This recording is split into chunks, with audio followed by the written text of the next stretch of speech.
Hello guys, स्वागत है आपका नेक्स्ट टॉपर जीके की क्लास में। तो आज की क्लास में हम देखेंगे कि भारत में फसल ऋतु। ध्यान रखिएगा कि इस टॉपिक से बहुत सारे क्वेश्चन अलग अलग एग्जाम में पूछे जाते हैं, चाहे आपके यूपी का कोई भी एग्जाम हो या आपके रेलवे का कोई भी एग्जाम हो या एसएससी का कोई भी एग्जाम हो। यहाँ से इस टॉपिक से भारत में फसल ऋतु या भारत में विभिन्न फसलों से क्वेश्चन पूछे जाते हैं। तो चलिए बिना किसी देरी के शुरू करते हैं आज का टॉपिक। अगर आपको इसका पीडीएफ चाहिए तो आपको डिस्क्रिप्शन में लिंक मिल जाएगा, टेलीग्राम का लिंक, वहां पे जाके आप इसका पीडीएफ प्राप्त कर सकते हैं।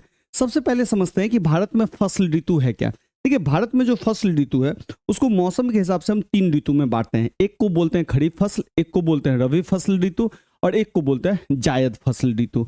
ध्यान रखिएगा कि खरीफ फसल ऋतु जो है वो आपको मानसून काल की फसल है, यानी कि खरीफ फसल को मानसून के समय, बारिश के समय में इसको बोया जाता है। इसका मतलब है कि खरीफ फसल में पानी, वर्षा का पानी ज्यादा चाहिए और इस समय तापमान भी आपको ज्यादा चाहिए। तो ये ध्यान रखिएगा, खरीफ फसल के लिए ये 2 चीज चाहिए।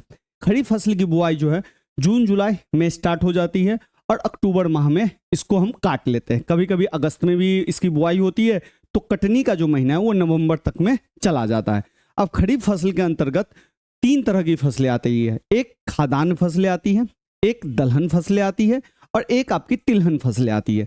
तो प्रमुख खरीफ फसल में जो है खाद्यान्न फसलें वो है आपका धान, ज्वार, बाजरा और मक्का। बहुत इंपॉर्टेंट है, यहाँ से आपको कुछ एग्जाम्पल याद रखना पड़ेगा, क्योंकि एग्जाम में जो है आपके पास 4 ऑप्शन दे दिया जाएगा और पूछा जाएगा कि इनमें से खरीफ फसल कौन है, इनमें से रबी फसल कौन है। तो इस चीज को ध्यान रखिएगा।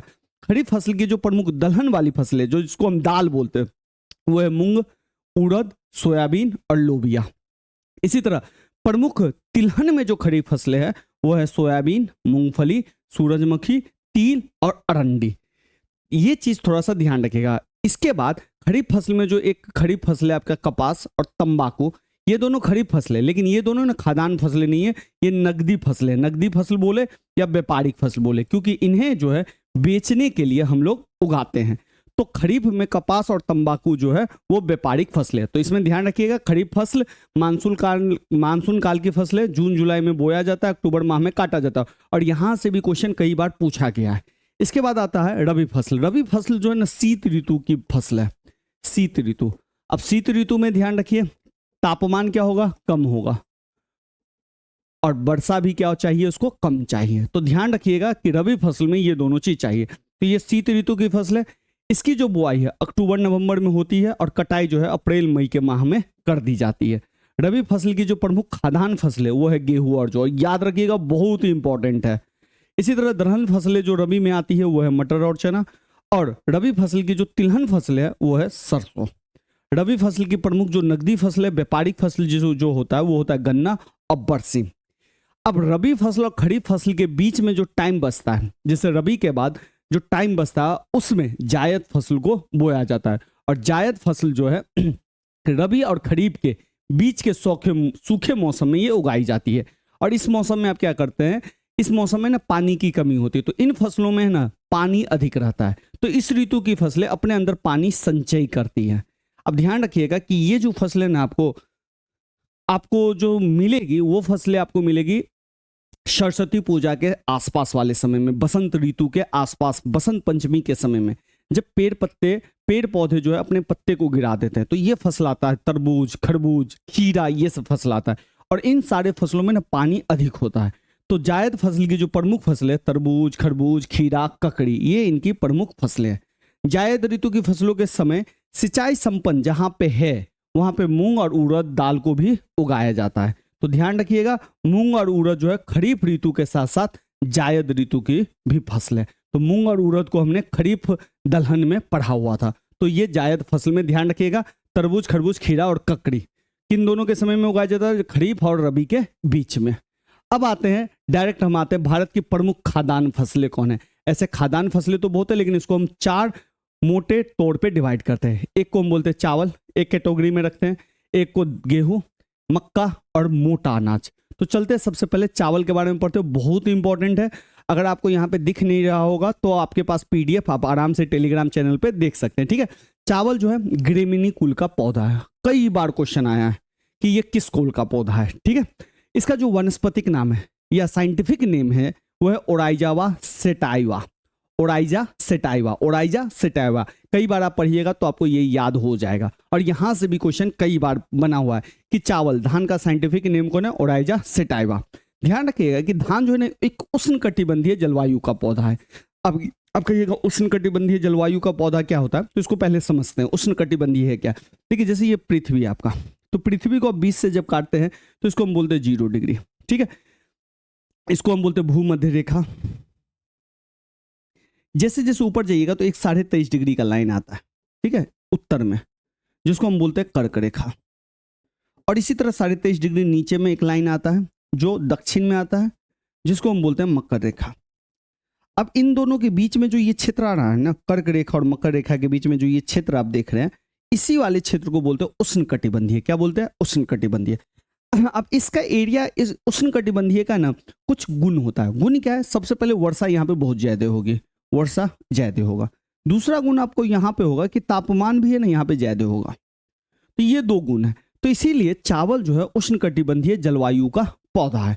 तो यहाँ पे बारिश और तापमान इनको ज्यादा चाहिए। और इसकी उत्पत्ति भारत और दक्षिण पूर्वी एशियाई देशों में मानी जाती है।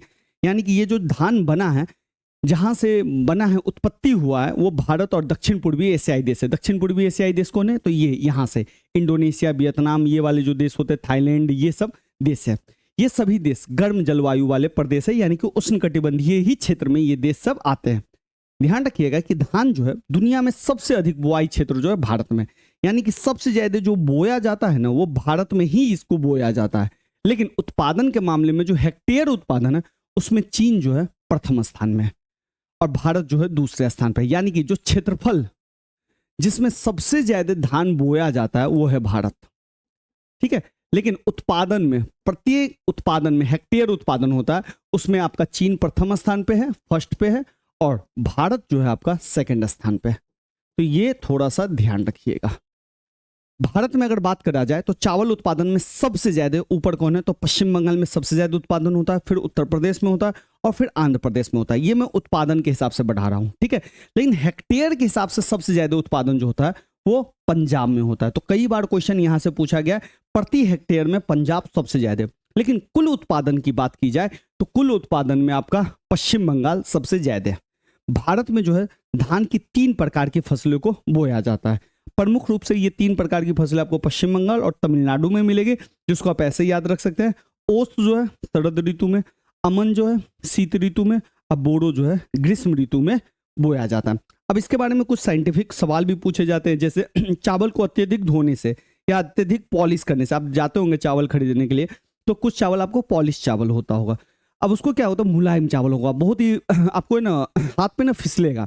तो इसमें क्या होता है ना, बहुत ज्यादा पॉलिश करने से इसका जो ऊपरी परत है उसमें जो विटामिन B1 होता है, जिसका रासायनिक नाम थायमीन होता है, ये भी याद रखिएगा, विटामिन वाले में हम पढ़ेंगे। जो विटामिन B1 होता है वो हट जाता है, खत्म हो जाता है। और अगर विटामिन B1 अगर आपके शरीर में कमी हो गई ना तो आपको एक रोग होता है जो बेरी बेरी नामक रोग होता है। तो विटामिन B1 से बेरी बेरी नामक रोग होता है। ये भी क्वेश्चन कई बार आया हुआ है, इसको ध्यान रखिएगा, ठीक है। एक राइस होता है गोल्डन राइस, जहां से बहुत सारा क्वेश्चन पहले पूछा जाता था और अभी भी कभी कभी पूछा जाता है। एक गोल्डन राइस होता है जिसमें ना विटामिन A पाया जाता है। अब विटामिन A का जो रासायनिक नाम है रेटिनॉल होता है। चावल जो एक C3 पौधा है, C3 पौधा क्या होता है जो हम आगे आपको बता देंगे, ठीक है। इसके बाद आता है गेहूं, बहुत इंपॉर्टेंट पौधा है गेहूं। चावल की तरह गेहूं भी ग्रेमिनी कुल का पौधा है। इसका नाम जो था ओराइजा सेटाइवा था और इसका नाम है ट्रिटिकम सेटाइवा। ये ध्यान रखिएगा, यहां से भी जो रासायनिक नाम है, साइंटिफिक नाम है, वो आपसे पूछा ही जाता है। गेहूं में भी भारत चीन के बाद दूसरा स्थान है, यानी कि चावल में भी चीन के बाद दूसरा स्थान पे हम लोग चलते हैं। अच्छा, उत्पादन में चावल में हम भारत सबसे ज्यादा है, लेकिन प्रति हेक्टेयर में चीन सबसे ज्यादा है। उसी तरह ध्यान रखिएगा कि भारत जो है ना चीन के बाद गेहूं में भी दूसरा स्थान है, ठीक है। गेहूं जो है भारत में धान के बाद दूसरी सबसे महत्वपूर्ण खाद्यान्न फसल है। आप नॉर्थ इंडिया में जाइएगा तो लोग चावल और रोटी बहुत खाते हैं। रोटी किससे बनेगा? गेहूं से ही बनता है।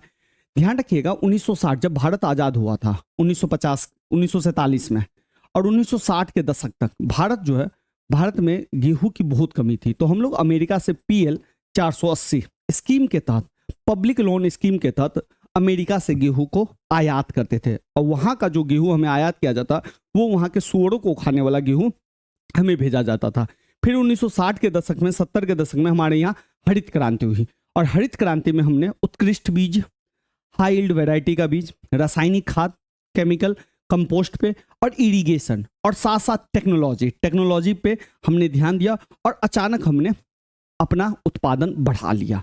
और इसके बाद हमारे पास आज के समय में इतना उत्पादन है कि हमारा देश जो है ना 3 साल तक उस फसल को या उस अनाज को, खाद्यान्न फसलों को हम लोग खा सकते हैं। तो हरित क्रांति में सबसे ज्यादा ध्यान दिया गया था गेहूं पे, ये थोड़ा सा ध्यान रखिएगा। अच्छा, हरित क्रांति के समय में भारत ने जिन बीजों का प्रयोग किया था उन्हें मैक्सिकन से लाया गया था। तो जो आज हमारे पास गेहूं का फसल देखते हो वो मैक्सिकन गेहूं है। कौन सा गेहूं है? मैक्सिकन गेहूं है। इस प्रजाति का विकास नॉर्मन बोरलॉग ने किया था। अगर एक तथ्य और आप जानना चाहते हो तो मैं आपको बता देता हूँ। आज जो आप गेहूं का पौधा देखते हो वो छोटा पौधा होता है जो आपके कमर तक आता है, लेकिन पहले जो गेहूं का पौधा होता था इंसान इतना बड़ा होता था, ये इतना बड़ा होता था। इसको पकने में, जो भारतीय गेहूं है उसको पकने में 6 महीने लग जाते थे। दूसरी बात, इसमें दाने भी कम होते थे, ठीक है, दाना भी कम। लेकिन ये जो मैक्सिकन गेहूं है, ये मैक्सिकन गेहूं जो आप देख रहे हैं, इसमें क्या होता है, दाने भी बहुत ज्यादा है, दाना भी बहुत ज्यादा है। दूसरी बात, इसको पकने में ना सिर्फ 4 महीने चाहिए। तो इससे क्या हो गया, 2 महीना दाने भी बहुत ज्यादा है और 2 महीना कम टाइम लगा। अब वो 2 महीना जो कम टाइम आपका भूमि खाली रहा उस पर आप कुछ और भी उपजा सकते हैं। तो ये गेहूं से हम लोग ने बहुत कुछ हासिल किया। देश के सर्वाधिक गेहूं उत्पादक जो 3 राज्य है वो है उत्तर प्रदेश, पंजाब, हरियाणा। इसको थोड़ा ध्यान रखिएगा। प्रति हेक्टेयर में पंजाब चावल में भी है ज्यादा और गेहूं में भी है ज्यादा। गेहूं में एक प्रोटीन पाया जाता है जहां से क्वेश्चन बड़े पूछे जाते हैं, वो है ग्लूटेन नामक पौधा, ग्लूटेन नामक प्रोटीन है, और यह भी C3 पौधा है। चलते हैं, तीसरा है आपका मक्का। मक्का खाद्यान्नों में सर्वाधिक कार्बोहाइड्रेट मक्का में ही होता है, जिसको हम कॉर्न भी बोलते हैं, ठीक है। इसमें 80% कार्बोहाइड्रेट पाया जाता है, और ये जो कार्बोहाइड्रेट पाया जाता है वो स्टार्च के रूप में पाया जाता है। और इसी में जो कार्बोहाइड्रेट स्टार्च के रूप में पाया जाता है, इसी कार्बोहाइड्रेट स्टार्च को अधिक होने के कारण इसका जो प्रयोग है ना हम लोग बायोडीजल बनाने में हम लोग करते हैं। मक्का में ध्यान रखिएगा जेन नामक प्रोटीन होता है। याद कीजिए, गेहूं में कौन सा प्रोटीन होता था? ग्लूटेन नामक प्रोटीन, ठीक है। इसमें क्या होता है? जेन नामक। चावल कौन सा पौधा था? C3। ये भी कौन सा पौधा था? C3। मक्का कौन सा पौधा है? C4। C4 पौधा वो होता है जो प्रकाश संश्लेषण की क्षमता अधिक करता है और CO2 का उत्सर्जन प्रकाश में नहीं करता, और ये CO2 का उत्सर्जन करता है। ये ध्यान रखिएगा। मक्का का सर्वाधिक उत्पादन जो होता है कर्नाटक में होता है। अब थोड़ा सा बात कर लेते हैं। चावल का सर्वाधिक उत्पादन कहाँ होता है? पश्चिम बंगाल, ठीक है। इसका उत्पादन गेहूं का उत्तर प्रदेश। प्रति हेक्टेयर में पंजाब सबसे ज्यादा है। गेहूं में प्रति हेक्टेयर में पंजाब सबसे ज्यादा है। मक्का का सबसे ज्यादा उत्पादन कर्नाटक में। ये सब थोड़ा सा ध्यान रखिएगा। चलिए अब आते हैं मोटा अनाज। मोटा अनाज को हम 3 हिस्सों में बांटते हैं, एक जौ, ज्वार, बाजरा और मक्का। ये सब है ना आपका मोटा अनाज की श्रेणी में आता है। मक्का तो हमने पढ़ लिया, तो जौ, ज्वार और बाजरा। अब देखिए, मोटा अनाज का है ना कुछ विशेषता होता है। ये सूखा सहने की क्षमता इसमें ना अधिक होता है, यानी कि जहां पे पानी की कमी है ना वहां पे इसको उगाया जाता है। तो बाजरा सर्वाधिक सूखा सहने की क्षमता रखता है। इसी कारण इसे राजस्थान में सर्वाधिक उत्पादित किया जाता है, क्योंकि राजस्थान में आप जानते हैं रेगिस्तान वाला माहौल है, रेगिस्तान वाला जलवायु है और बारिश भी वहां पे कम होती है। तो इसलिए ध्यान रखिएगा, जौ, बाजरा, ज्वार में सूखा जहां पे होगा वहां पे इसको उगाया जाता है, और बाजरा में सबसे ज्यादा है। तो यहां से भी क्वेश्चन कई बार पूछा गया है। मोटे अनाजों में देखा जाए तो जौ और बाजरा राजस्थान में उगाया जाता है सबसे ज्यादा। ज्वार जो है महाराष्ट्र में, मक्का तो हमने देखा ही कर्नाटक में। तो राजस्थान सबसे ज्यादा सूखा, तो वहां पे मोटे अनाज ज्यादा उगाए जाएंगे। ये है प्रमुख खाद्यान्न फसलें, ठीक है। अब आते हैं दलहन फसलों पे और तिलहन फसलों पे। तो चलिए बाबू, दलहन फसलों पे देखा जाए तो भारत में जितनी भी दलहन फसलें हैं ना, ये सभी लेग्यूम कुल की फसलें हैं। लेग्यूम कुल कहिए या लेग्यूमिनेसी कुल की फसलें होता है, ठीक है।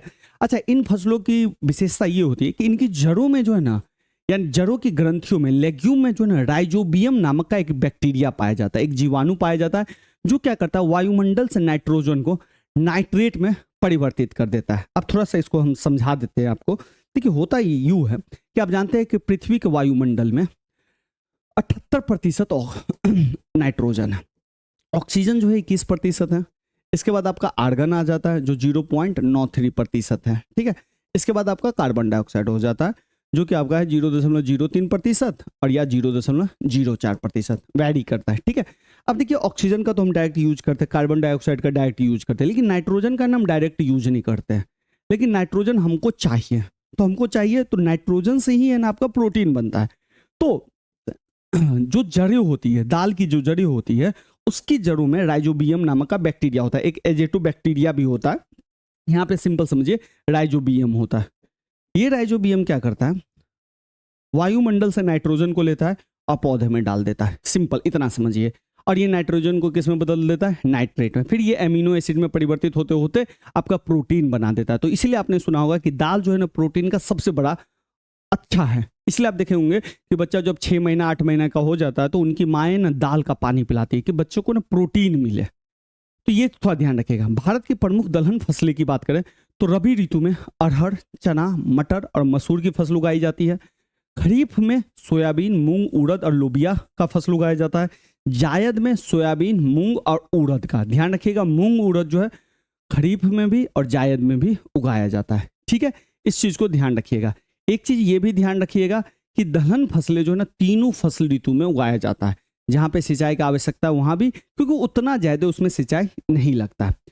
अब जो दलहन फसल है उसका सबसे ज्यादा उत्पादन जो होता है मध्य प्रदेश में। मध्य प्रदेश सबसे आगे, सोयाबीन में मध्य प्रदेश है, चना में मध्य प्रदेश है, अरहर में महाराष्ट्र सबसे आगे है और मसूर में उत्तर प्रदेश सबसे आगे चलता है।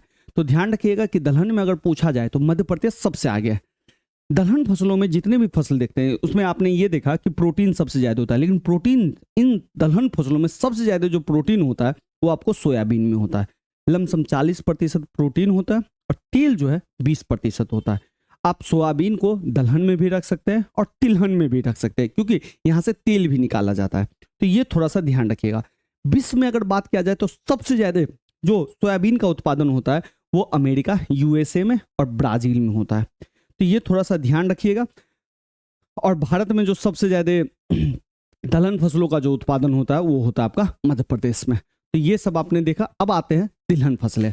तो भैया तिलहन फसलें क्या होता है, जिन जहां से तेल की प्राप्ति की जाती है उनको तिलहन फसलों के अंतर्गत रखता है। जैसे सोयाबीन, तिलहन, मूंगफली, सरसों, सूरजमुखी, नारियल, कुसुम, ये सब तिलहन फसलें। लेकिन सोयाबीन और तिलहन, अच्छा सोयाबीन को जो है तिलहन और दलहन दोनों में रखा जाता है, क्योंकि इसमें 20% तेल भी है। तो ये थोड़ा सा ध्यान रखिएगा। भारत अगर देखा जाए तो तिलहन उत्पादन, तेल वाले फसलों वाले उत्पादन में तीसरा स्थान है। प्रमुख तिलहन फसलें आपकी सोयाबीन, मूंगफली, सरसों, सूरजमुखी, नारियल और कुसुम है। अब आते हैं थोड़ा सा भारत में प्रमुख तिलहन फसलों का उत्पादन वहां पे किया जाता है जहां पे भूमि कम उपजाऊ है या वार्षिक वर्षा की मात्रा भी कम है। यानी कि भारत में उन क्षेत्रों में इनको उगाया जाता है जहां पे बारिश और भूमि अनुपजाऊ है, जहां पे इन फसलों को उगाया जाता है जहां पे सिंचाई की आवश्यकता ज्यादा नहीं है। तो ये थोड़ा सा आप ध्यान रखिएगा। कुल बोए गए क्षेत्रफल के अनुसार खाद्यान्न फसलें जितना फसल उगाया जाता है भारत में, तिलहन जो है दूसरा स्थान है। ये बात ध्यान रखिए, यानी कि खाद्यान्न फसलें के बाद तिलहनों का स्थान सबसे ज्यादा है। अब मध्य प्रदेश दलहन के साथ साथ तिलहन में भी अग्रणी राज्य है। अब प्रमुख तिलहन फसलें अगर ऋतुवार देखें तो रबी में सरसों फसल की खेती की होती है। बहुत इंपॉर्टेंट है, आपके कई एग्जाम में आया जाएगा सरसों खरीफ है या रबी, तो रबी फसल है। खरीफ में मूंगफली और सोयाबीन की खेती की जाती है। ठीक है, भारत में तिलहन में सर्वाधिक उत्पादन सोयाबीन का होता है और फिर तिलहन में मूंगफली का हो जाता है। अब कुछ थोड़ा सा देख लीजिए, जैसे सूरजमुखी एक तिलहन पौधा है, उसमें ना लिनोलिक अम्ल पाया जाता है, लिनोलिक अम्ल जो 64% होता है। ये क्या करता है, आपके शरीर में जो कोलेस्ट्रॉल है ना उसकी मात्रा को कम करता है। ठीक है, लिनोलिक अम्ल आपके शरीर में जो कोलेस्ट्रॉल है उसकी मात्रा को कम करता है। इसके अलावा सरसों का तेल खाते होंगे तो सरसों के तेल में एक तीखापन, कड़वापन होता है। वो जो कड़वापन है वो आइसोथियोसाइनेट के कारण होता है, आइसोथियोसाइनेट के कारण होता है कड़वापन। इसके अलावा सरसों में कुछ ऐसी भी प्रजातियां पाई जाती है जो हमारे लिए हानिकारक है। क्यों हानिकारक है कि सरसों की कुछ प्रजातियों में एरोसिक अम्ल पाया जाता है जो मानव के लिए हानिकारक होता है। अब थोड़ा सा यहाँ पे कुछ तिलहन है, जैसे सोयाबीन मध्य प्रदेश, मूंगफली में गुजरात आ गया, सरसों राजस्थान, सूरजमुखी कर्नाटक, नारियल तमिलनाडु, कुसुम में महाराष्ट्र आ गया। तो अगर ये याद रख सके तो याद रखे। खाद्यान्न फसलें तो याद रखना ही है। अब आते हैं व्यापारिक फसल, बहुत इंपॉर्टेंट, यहाँ से भी बहुत सारा क्वेश्चन बनता है। व्यापारिक फसलों को हम मोटे तौर पर 7 हिस्सों में बांटते हैं। गन्ना, ये भी गिरमिनी कुल का पौधा है। ठीक है, रबर, कपास, चाय, कहवा जिसको कॉफी बोलते हैं, तंबाकू, जूट। सबसे पहले बात करते हैं गन्ना। गन्ना गिरमिनी कुल का पौधा है, जैसे आपका धान और गेहूं था। ठीक है, धान की तरह यह भी उष्णकटिबंधीय फसल है। उष्णकटिबंधीय मतलब भाई तापमान इसको भी ज्यादा चाहिए और वर्षा भी इसको क्या चाहिए, ज्यादा चाहिए। ठीक है। गन्ना भारत की सर्वाधिक सिंचित फसल है, यानी कि इसको ना सबसे ज्यादा सिंचाई चाहिए, पानी सबसे चाहिए, और इसको पकने में भी ना 1 साल का समय लगता है। तो ये बात ध्यान रखिएगा। गन्ना या चीनी उत्पादन, गन्ना से ही आपका गुड़ बनता है जिसको हम और इसी से आपका गन्ना से ही आपका चीनी बनता है। तो ये भी थोड़ा सा ध्यान रखिएगा। गन्ना और चीनी उत्पादन में भारत जो है ब्राजील के बाद दूसरे स्थान पे आता है, यानी कि सबसे ज्यादा जो गन्ना उत्पादन होता है वो कहाँ पे होता है, ब्राजील में होता है। लेकिन खपत के मामले में चीनी की जो खपत है भारत में सबसे ज्यादा होती है। प्रति हेक्टेयर अगर उत्पादन देखा जाए तो वो हवाई क्षेत्र है, वहां पे सबसे ज्यादा होता है, और क्यूबा दूसरे स्थान पे होता है। भारत में सर्वाधिक गन्ना का जो उत्पादन है उत्तर प्रदेश में होता है, और सेकंड होता है महाराष्ट्र में। ये याद रखिएगा, पूरे भारत में जितना चीनी उत्पादन होता है ना वो 45% सिर्फ उत्तर प्रदेश में होता है। ये भी थोड़ा सा ध्यान रखिएगा। भारत में सर्वाधिक चीनी मिलें जो है महाराष्ट्र में। गन्ना उत्पादन के लिए दक्षिण भारत की जो जलवायु है सबसे अधिक उपयुक्त होती है, क्योंकि वहां पे बारिश जो है तमिलनाडु में आते हुए भी हो जाती है और जाते हुए भी हो जाती है। वहाँ का कैनाल सिस्टम भी बहुत अच्छा है, तो इसलिए अब गन्ना का जो खेती है ना वो उत्तर प्रदेश से शिफ्ट हो रहा है तमिलनाडु की तरफ, क्योंकि वहाँ का जो गन्ना होता है ना अधिक रस वाला होता है। तो ये भी ध्यान रखिएगा। अब चूंकि भारत में सबसे ज्यादा जो गन्ना का उत्पादन होता है, चीनी का जो उत्पादन होता है वो उत्तर प्रदेश में होता है, इसीलिए भारतीय चीनी तकनीकी संस्थान ये उत्तर प्रदेश के कानपुर में है, और भारतीय गन्ना अनुसंधान संस्थान उत्तर प्रदेश के लखनऊ में। क्यों है? सिंपल है, सबसे ज्यादा गन्ना का उत्पादन चीनी का उत्पादन उत्तर प्रदेश में होता है, इसीलिए यहाँ पे। अब गन्ना में भारत सरकार ने एक नीति बनाई है, जैसे आपने एक MSP सुना होगा कि जो खाद्यान्न फसलें गेहूं हो गया, धान हो गया, उस पर सरकार जो है ना न्यूनतम समर्थन मूल्य देती है, न्यूनतम समर्थन मूल्य। ठीक है, MSP की कम से कम इतना आपको देना पड़ेगा। उसी तरह गन्ना के लिए भी उचित और लाभकारी मूल्य तय किया गया है कि भाई जो चीनी मालिक है या चीनी मिल के जो मालिक है वो गन्ना किसानों को उचित और लाभकारी मूल्य प्रदान करेंगे। गन्ना C4 का पौधा है, C4 का पौधा जो CO2 का उत्सर्जन कम करे और प्रकाश संश्लेषण ज्यादा करे। ठीक है। अब देखिए, भारत में जो कपड़ा उद्योग के बाद चीनी उद्योग दूसरा सबसे बड़ा कृषि आधारित उद्योग है, यानी कि भारत में जो कपड़ा उद्योग सबसे ज्यादा लोगों को उद्योग देता है, आधारित उद्योग की बात कर रहा हूं, जहां पे फैक्ट्री उक्ट्री होता है। चीनी उद्योग सेकंड है जहां पे सबसे ज्यादा देता है। ठीक है, मैं लोगों का रोजगार की बात नहीं कर रहा हूं, एक संगठित जो फैक्ट्री में होता है। तो जैसे कपास से कपड़ा बनाया जाता है, ये भी फैक्ट्री का काम है। उसी तरह गन्ना से चीनी बनाया जाता है, वो भी फैक्ट्री का काम है। तो ये ध्यान रखिएगा। फिर आता है रबर।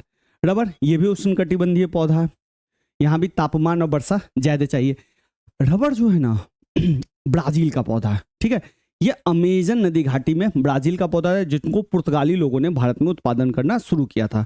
विश्व में रबर का सबसे अधिक उत्पादन ब्राजील में होता है, लेकिन अगर प्रति हेक्टेयर के हिसाब से करें सबसे ज्यादा उत्पादन जो है अब भारत में होता है। ठीक है, लेकिन कुल उत्पादन में भारत अभी भी चौथे स्थान पे आता है, और सबसे ज्यादा जो भारत में उत्पादन होता है वो केरल राज्य में होता है। ठीक है, एक रबर का जो अलग अलग किस्म होता है उसमें पारा किस्म जो है ना सबसे ज्यादा उत्तम माना जाता है। अच्छा, पारा हम लोग पारा कह रहा हूँ, रबर हम लोग कैसे प्राप्त करते हैं? तो देखिए, ये रबर का पौधा रहता है, इसके छाल को काटा जाता है और यहाँ से एक दूध गिरता है, ये आपको दिख रहा होगा, जिसको ना लेटेक्स बोलते हैं। इसी दूध से रबर को बनाया जाता है। ठीक है। अच्छा, रबर वृक्ष के उत्पादन के लिए कुछ परिस्थिति, टेम्परेचर होना चाहिए। एक तो आपने समझ गया भाई उष्णकटिबंधीय है तो तापमान ज्यादा चाहिए, धूप लगेगा तभी तापमान ज्यादा होगा। बारिश भी ज्यादा चाहिए, तो 200 सेंटीमीटर से ज्यादा बारिश चाहिए। और भाई जहाँ पे ज्यादा बारिश ज्यादा धूप होता है वहाँ पे ना लेटेराइट मृदा का खुद ब खुद विकास हो जाता है। तो लेटेराइट मृदा और लाल मृदा वाले क्षेत्र में ही इसको कर सकते हैं। जब आप मिट्टी पढ़ोगे ना मृदा के बारे में, तब आप देखेंगे कि जहाँ पे तापमान ज्यादा होता है और 200 सेंटीमीटर से ज्यादा बारिश होती है ना, वहाँ पे लेटेराइट मृदा बन जाती है। तो ये वाला क्षेत्र मिलेगा, वहीं पर रबर की खेती कर सकते हैं। अगला है कपास, बहुत इंपॉर्टेंट। ये मालवेसी कुल का पौधा है। कौन से कुल का पौधा है? मालवेसी। सबसे ज्यादा कपास की जो खेती होती है भारत में ही होती है। कुल उत्पादन में यहाँ भी भारत का जो स्थान है चीन के बाद दूसरा है हेक्टेयर के मामले में, जैसे गेहूं और चावल में था। भारत में लावा मिट्टी या काली मिट्टी या रेगुड़ मिट्टी, एक ही मिट्टी का नाम होता है। लावा मिट्टी बोलिए या काली मिट्टी बोलिए या रेगुड़ मिट्टी है। इन क्षेत्रों में इसका उत्पादन किया जाता है, जो है गुजरात और महाराष्ट्र में। ठीक है, गुजरात कपास के उत्पादन में प्रथम स्थान पे है और कुल उत्पादन का 34% उत्पादन गुजरात में होता है। कपास, भारतीय कपास की जो लंबाई होती है 2.5 से 5 सेंटीमीटर की लंबाई होती है। कपड़ा उद्योग देश का सबसे बड़ा संगठित उद्योग है जो कपास पर निर्भर है, जो कपास आप देख सकते हैं, ठीक है। काली मिट्टी में की जाती है। अब काली मिट्टी का जो प्रॉपर्टी है वो हम मिट्टी वाले चीज में देख लेंगे। अब आते हैं चाय पत्ती, चाय। ये देखिए चाय का फसल है। चाय की व्यापारिक खेती सर्वप्रथम 1834 में अंग्रेजों ने असम घाटी में शुरू किया। बहुत इंपॉर्टेंट क्वेश्चन डायरेक्ट रेलवे वाले एग्जाम में आया हुआ है। चाय जो है ना चीनी पौधा है, यानी कि ये चीन से लाया गया है। और चाय के लिए 3-4 चीजें होनी चाहिए। सबसे पहले बारिश बहुत अच्छी होनी चाहिए, 150 से 250 सेंटीमीटर। तापमान भी अच्छा होना चाहिए, बहुत ज्यादा तापमान होना चाहिए। बारिश तो होना चाहिए लेकिन ढाल होना चाहिए कि बारिश जो है ना रुके ना, ठीक है। पानी जो है रुके ना, पानी ढल जाए, ठीक है। भूमि पर्वतीय ढालदार होनी चाहिए ताकि वर्षा का जल जड़ों में जमा न हो पाए। मिट्टी जो होनी चाहिए गंधक युक्त मिट्टी होनी चाहिए, ठीक है। ये सब अगर कंडीशन होगा तो चाय पत्ती को आप उगा सकते हैं। इसलिए आप देखिएगा ये सब कंडीशन जो है ना आपको असम और पश्चिम बंगाल में मिलेगा। और यहाँ पे चाय की जो खेती होती है सबसे ज्यादा होती है। जैसे असम भारत के कुल उत्पादन का 50% यहीं होता है। फिर सेकंड है पश्चिम बंगाल, जिसका दार्जिलिंग का सबसे अच्छा इलाका है। और दार्जिलिंग टी को जो है, दार्जिलिंग टी को जीआई टैग भी मिला हुआ है। इसके बाद आता है तमिलनाडु। दक्षिण भारत का अकेला अग्रणी राज्य, सबसे ज्यादा चाय की खेती तमिलनाडु में ही होती है जो दक्षिण भारत में है। असम में ब्रह्मपुत्र और सुरमा नदी की घाटी में चाय की खेती की जाती है। विश्व के सबसे ज्यादा जो चाय उत्पादन करते हैं वो है चीन, सेकंड है भारत, फिर है केन्या। और जो सबसे ज्यादा निर्यात करते हैं वो है केन्या, चीन, श्रीलंका। ध्यान रखिए भारत जो है सबसे ज्यादा खपत भी करता है। इसके अलावा कहवा, कॉफी। ये कहवा जो है अमेजन नदी घाटी का पौधा है, जैसे रबर था, ये भी ब्राजील में उगाया जाता था। और यहाँ से भी है, ये भी पुर्तगाली लोगों ने भारत में लाया था। 17वीं शताब्दी में अरब क्षेत्र में दक्षिण भारत में बाबा बुदान की पहाड़ी पर इसकी खेती को शुरू किया गया था। कहाँ पे? बाबा बुदान की पहाड़ी पे। दक्षिण भारत के पर्वतीय ढालों तक ही ये सीमित है, यानी कि ज्यादा तक ये नहीं है। सिर्फ कर्नाटक, दक्षिण केरल, तमिलनाडु में ही इसको उगाया जाता है, ठीक है। कर्नाटक में ये 68% उगाया जाता है और फिर इसका केरल में होता है। ऐसे कहवा की बहुत सारी किस्में हैं, लेकिन भारत में जो है अरेबिका किस्म 68% सबसे ज्यादा अरेबिका किस्म को उगाया जाता है। और फिर रोबस्टा। ध्यान रखिएगा अरेबिका से कई बार क्वेश्चन आया हुआ है कि भारत में सबसे ज्यादा कहवा उत्पादन कौन सा किस्म का होता है, तो अरेबिका। कहवा का सबसे 3 उत्पादन देश जो है सबसे ज्यादा वो है ब्राजील, वियतनाम, इंडोनेशिया, ठीक है। अच्छा, कहवा के बारे में एक चीज याद रख सकते हैं, चाय पत्ती पूरे साल में 3 बार यहाँ से पौधे से, चाय पत्ती के पौधे से 3 बार पत्ती चुनी जाती है। लेकिन कहवा जो है ना 4 वर्ष में सिर्फ 1 बार ये कली देता है, तो इसलिए ये थोड़ा सा इंपॉर्टेंट है, ये भी थोड़ा ध्यान रखिएगा। अरेबिका जरूर याद रखिएगा। बाबा बुदान की पहाड़ी कर्नाटक, ये याद रखिएगा। ये जो ना हिस्ट्री में देखिएगा ना चिकमंगलुरु राज्य था, तो यहाँ से भी क्वेश्चन आया हुआ है, ठीक है। चलिए अब तंबाकू की बात करते हैं। व्यापारिक फसली पढ़ रहे हैं, ये भी अमेजन नदी घाटी का है। इसको भी पुर्तगाली लोग लेके आए थे। 2 किस्में पाई जाती हैं, एक निकोटियाना टोबेकम और एक रस्टिका। भारत में जो है निकोटियाना टोबेकम की खेती की जाती है, ठीक है। निकोटियाना टोबेकम सर्वप्रथम 17वीं शताब्दी में जहांगीर के काल में पुर्तगाली द्वारा भारत में लाया गया, ठीक है।